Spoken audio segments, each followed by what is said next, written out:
Hello friends, welcome back to the shop and to the start of a new restoration series where we're going to be working on this LJ Peretti, I believe it's a bent billiard. And as you can see, this poor pipe has a few battle scars. It's clearly been through something. And what it's been through is actually a very interesting story.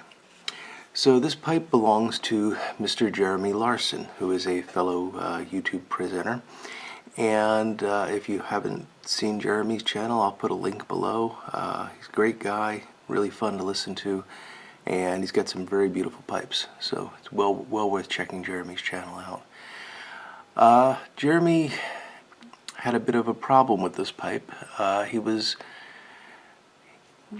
clearing snow after a snowstorm, running a snowblower, and Jeremy's the kind of guy that takes good care of his pipe, so he wasn't out there in the snow puffing away on this. It was in his pocket, and unfortunately the pipe slipped out of his pocket while he was running the snowblower, and not only did the pipe fall into the snowblower, it actually went through the snowblower, came out the chute, and landed in a pile of snow somewhere in the distance. So Jeremy collected the pipe and he posted a picture of this. I saw it on his Twitter feed, and I thought, this is exactly the kind of challenge I really love. Trying to take something that's damaged like this and bring it back. So I got in touch with him, and he was kind enough to agree to let me tackle the restoration. And I really appreciate that because I'm looking forward to working on this. So what we have here is not as bad as it looks at first, and certainly based on what the pipe has been through, it's not bad at all. So there's a lot of scratches, and all this in here is basically scratches. Some of them are a little bit deeper than others. Over here we have lost a fair amount of briar, so it's going to take a lot of sanding to bring that back, that surface back to normal. And of course, whatever we sand off here, we're going to have to make sure that we sand off on the other side. We want to balance the sanding, and then we're going to have to carry that around the entire circumference just to maintain the shape of the pipe. So if we do everything right, what we're going to wind up with is a slightly smaller version of the same pipe that, for all intents and purposes, will look like new. With one exception, and that is in this area right here. So if I take the stem off,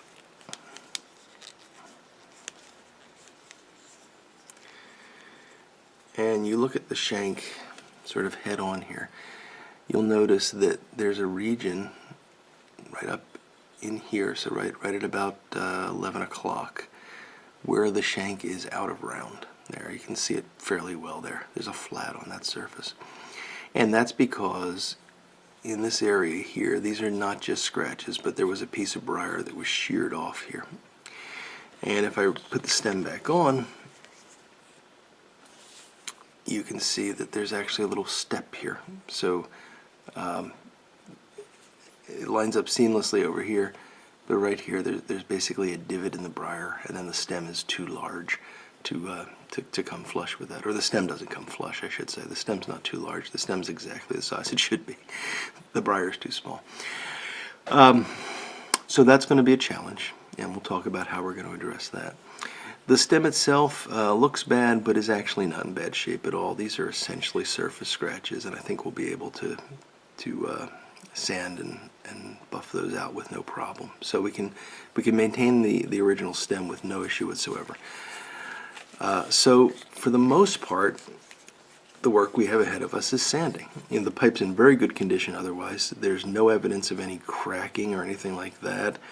Internally, the pipe is immaculate, so there's nothing to do really, except the exterior cosmetic work.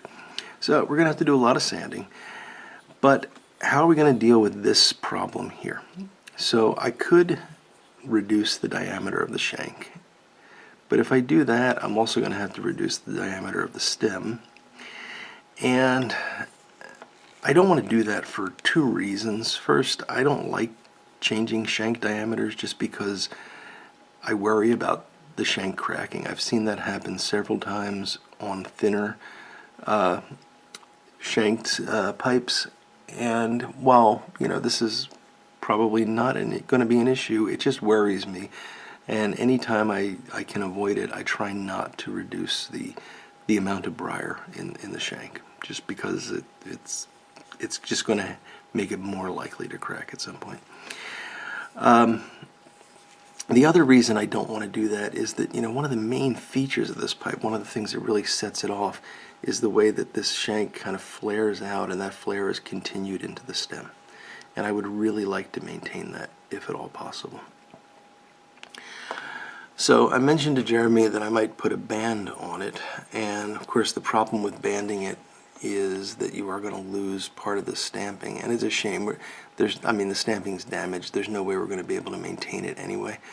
But this is some of the deepest stamping I've seen in quite a long time. Most of the pipes I work on, the stamping is so faint. This would be so easy to keep if I were just refinishing the pipe, but in this case it's going to have to go away. So I could put a band on, and that would work, but a band is going to be basically square, and I was going to say cross section, but it's round in cross section. The band will have to fit on square to the end of the shank, and what that basically means is it'll look fine. It'll look fine out here, but when you get down to this end of the shank, this is going to be coming straight out, and then you're going to have a step. So we don't really want that kind of a bump there in the pipe. Now I could get it, try to find like an extra thick shank and turn it down at an angle and get it to fit, but the odds of that actually working, I think, are pretty slim, and I just don't think that's the best option for this pipe. It's probably one of the easier things we could do, but I don't think it's the best option. So what I think I'm going to do is I'm going to do something different, something that you haven't seen me do before, which is I am going to put an acrylic shank extension onto this. Now, the word shank extension is a little bit of a misnomer in this case because we're not going to make the shank any longer. It's going to be exactly as long as it is now. But what we're basically going to do is we're going to replace a piece of the briar somewhere in here with a piece of acrylic. That piece of acrylic, well, first off, we're not going to cut through the stummel. We're just going to turn down the end a bit so that we decrease the diameter enough that we can make an acrylic sleeve that will fit over that. And then once that's done, we will be able to shape that acrylic to exactly the right shape to work with both the stummel and the stem. So there'll be a seamless transition between those. And it'll provide a little bit of contrast color in the pipe, and we have to decide what color we're going to use still. But I think that'll work really nicely. I think that will sort of tie things together between the black stem and the more natural colored briar. I think having a little contrast band there is going to really look nice.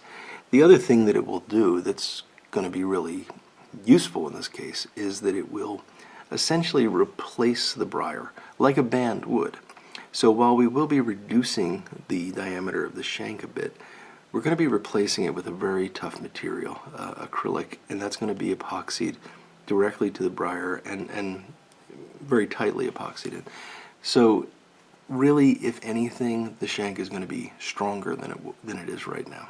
So we're not only going to be adding an accent and getting rid of some damage, we're actually going to be strengthening up the shank, the end of the mortise. So that should really be a great solution for this, and hopefully will add a little bit of color and interest to the pipe that Jeremy will like.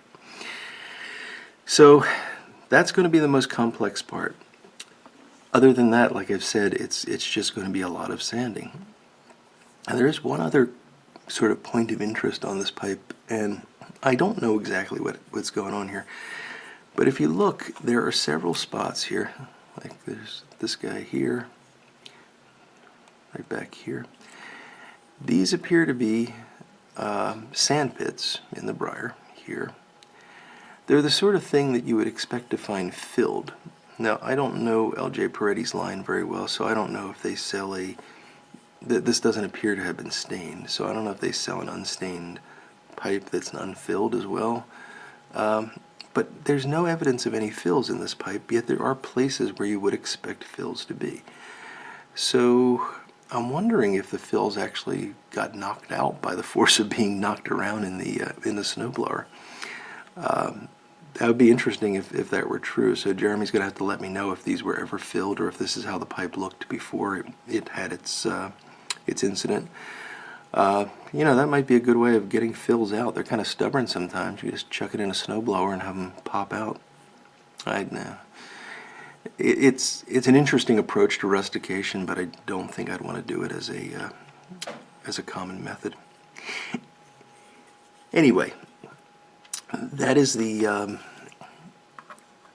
challenge that we have before us, is to make that shank extension, have it flow in with the stem and the rest of the briar, sand everything down, get rid of all the deep scratches, all the scratches. We'll fill in the fills using the epoxy briar dust method that you've seen me use before. So we'll get those filled, and so they'll take up stain. And then we will stain the pipe. And yeah, the grain on this is okay. It's got some kind of dull spots in it, but it's also got some interest.